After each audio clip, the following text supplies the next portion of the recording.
নমস্কার সবাইকে। আজকে যে টপিকটা পড়াবো সেটা হলো লার্নিং ডিসেবিলিটি, মানে শিখন সমস্যা, শিখনজনিত যে অক্ষমতাগুলি আছে সেগুলি।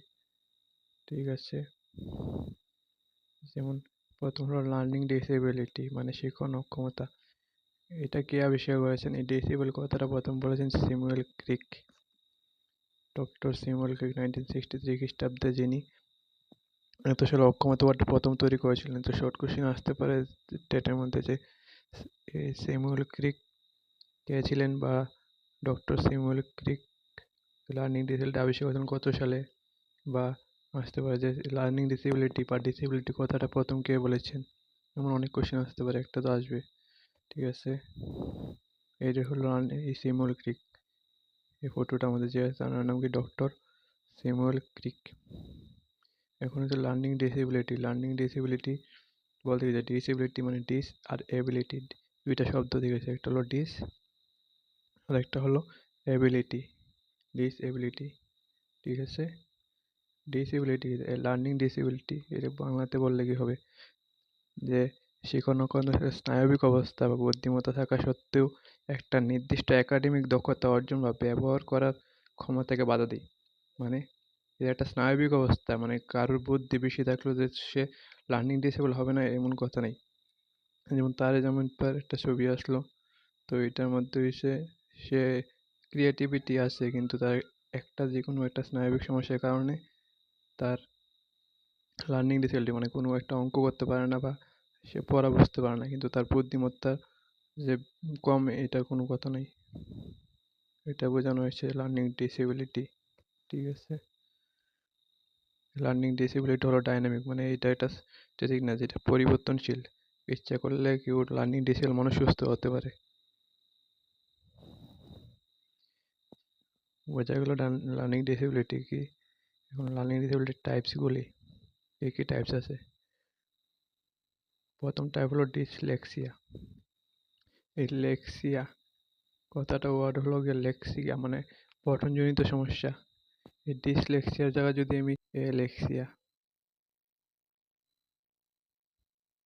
বলি, এই ওয়ার্ডটি কিন্তু এক, ডিস আর এ ওয়ার্ড যুক্ত থাকলে মিনিং এক। ডিস মানে যেটা পরিবর্তন করানো যাবে, আর এলেক্সিয়া মানে অ্যাবসেন্ট, যেটা অ্যাবসেন্ট, যেটা মানুষের মধ্যে অ্যাবসেন্ট মানে এটা কোনো সময় আর পরিবর্তন করা যাবে না। মানে ডিসলেক্সিয়া থাকলে সে ভালো হতে পারবে, কিন্তু অ্যালেক্সিয়া হলে কোনো সময় ভালো হতে পারবে না। ঠিক আছে, তো ডিসলেক্সিয়া কি? ডিসলেক্সিয়া হলো একটা তার একটা সমস্যা, যেটাতে সে সরি বলতে পঠনের ক্ষেত্রে তার একটা সমস্যা দেখা যাবে। বলতে সে এই কাউকে ডাও পড়বে, বা এই ডাব্লিউ কে এম পড়বে, উল্টা পড়বে, বি কে ডি পড়বে। ডিসলেক্সিয়া একটা শিখন জনিত অবস্থা, শেখার অক্ষমতা, যা পড়ালেখা বানানকে মেনলি পড়াকে প্রভাবিত করে। সে লেখাকে উল্টা বোঝে, উল্টা পড়ে। ডিসগ্রাফিয়া মানে গ্রাফ, গ্রাফ থেকে কি বোঝা যাবে? সে গ্রাফ আঁকতে পারে না, ও গ্রাফ আঁকতে পারে না, মানে লিখতে পারে না, সোজা কথা। ঠিক আছে, মানে ডিসগ্রাফিয়া মানে লেখন জনিত যে সমস্যা থাকে সেটা হচ্ছে ডিসগ্রাফিয়া। ঠিক আছে, ডিসগ্রাফিয়া একটা শেখার অক্ষমতা, যা লেখার অক্ষমতাকে প্রভাবিত করে, যা ব্যক্তিদের মধ্যে অক্ষর গঠন, বানান, লেখার ধারণা প্রকাশ করা কঠিন করে তোলে। হলো ডিসগ্রাফিয়া মানে গ্রাফ মানে লেখা, লিখতে পারে না। ঠিক আছে, ডিসক্যালকুলিয়া। ঠিক আছে, ক্যালকুলিয়া মানে কি? ক্যালকুলেশন।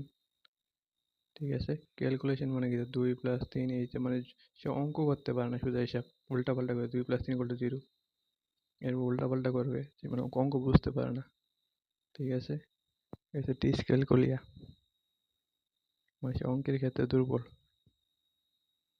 দেখে নিতে পারো এই লেখাটা যে ডিসক্যালকুলিয়া হলো একটা শেখার অক্ষমতা, যা একজন ব্যক্তির সংখ্যা বোঝার, কাজ করার ক্ষমতাকে প্রভাবিত করে, গাণিতিক ধারণা কম থাকে। এখন যদি আপনারা এই সামনে দেখার আগে টাইপসগুলো দেখার আগে যদি একটু ভালো লেগে থাকে, ভিডিওটা একটু শেয়ার করে দেবেন। এটা প্রথম ভিডিও তাই একটু তাড়াতাড়ি করছি, একটু যদি ভালো লেগে থাকে তাহলে শেয়ার করবেন। ঠিক আছে, ডিসফেসিয়া কি? ডিসএফেসিয়া ডিসফেসিয়া হলো একটা ভাষার ব্যাধি, যা প্রায়ই মস্তিষ্কের আঘাত বা বিকাশজনিত সমস্যার কারণে কথা বলা, বোঝা, কথা বলতে অসুবিধা, বুঝতে অসুবিধা। ডিসপেসিয়া, ডিসপ্লেক্সিয়া হলো মোটরজনিত সমস্যা, হাতে কলমে কাজ করতে, খেলাধুলা করতে সমস্যা হলো ডিসপ্লেক্সিয়া। ডিসপ্লেক্সিয়া একটা মোটর স্কিল ডিসঅর্ডার যা সমন্বয় ও নড়াচড়াকে প্রভাবিত করে। লেখালেখি করতে অসুবিধা, মানে হাতে কাজ, কলমের কাজ, খেলাধুলা এইসব গুলিতে যে প্রেক্সিয়া মানে হাতে কলমের কাজ আর কি, মোটর স্কিলে যে বাধা, সেটা হলো ডিসপ্লেক্সিয়া। ডিসথাইমিয়া, ডিসথাইমিয়া হচ্ছে টেনশন, মেনলি যারা টেনশনে ভুগে, ডিপ্রেস থাকে, তাদের ডিসথাইমিয়া বলা হয়। এখন অনেক কিছু লেখা আছে যে প্রায়শই ক্রমাগত বিষণ্ণতায় ভুগে, মানে মেনলি টেনশন, হাইপার টেনশনের মধ্যে থাকে, ডিপ্রেস থাকে। ডিসমরফিয়া, মোর, সে মুরগি নিজেকে ময়ূর মনে করে, মানে নিজেকে ব্রহ্ম মনে করে, নিজের চেহারার প্রতি মুরগি নিজের ময়ূর মনে করে। ঠিক আছে, মানে ময়ূর দিয়ে বোঝা যায়, মানে এই শারীরিক গঠনের ক্ষেত্রে, যেমন এই চিকনা মেয়েরা নিজেকে মোটা মনে করছে, আসলে কিন্তু না, এই ধরুন ভ্রম, এই যে ভ্রম। ডিসমরফিয়া শারীরিক চেহারা সম্পর্কে বিকৃত ধারণা, ভ্রম। এডিএইচডি, এডিএইচডি ছিল যারা প্রচুর অ্যাক্টিভ থাকে, মানে চঞ্চল থাকে, সোজা কথা চঞ্চল। ঠিক আছে, মানে এক জায়গায় বসতে পারে না, খুব হাইপার অ্যাক্টিভ থাকে। ঠিক আছে,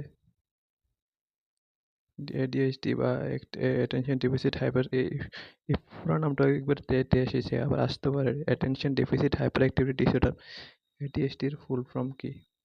ঠিক আছে, হাইপার ডিসঅর্ডার হলো একটা নিউরো ব্যালেন্স ডিসব্যালেন্স, ঠিক আছে, অনুমানযোগ্য হাইপার অ্যাক্টিভিটি ইম্পালসিটি দ্বারা চিহ্নিত হয়, যা দৈনন্দিন কার্যকলাপকে প্রভাবিত করে, যারা হাইপার অ্যাক্টিভ থাকে। ঠিক আছে, লাস্ট হল অটিজম, যারা মেলামেশা করতে পছন্দ করে না, নিজেদের মধ্যে থাকে, একলা একলা থাকে, এটা অটিজম। উন্নয়নমূলক অবস্থা যা যোগাযোগ অর্জন দ্বারাকে ওরকম মানুষ সকলের সাথে মিশতে পারে না, সে নিজের মধ্যে থাকে, এটা হলো autism. Thank you for short video. Tata, bye bye. না বুঝলে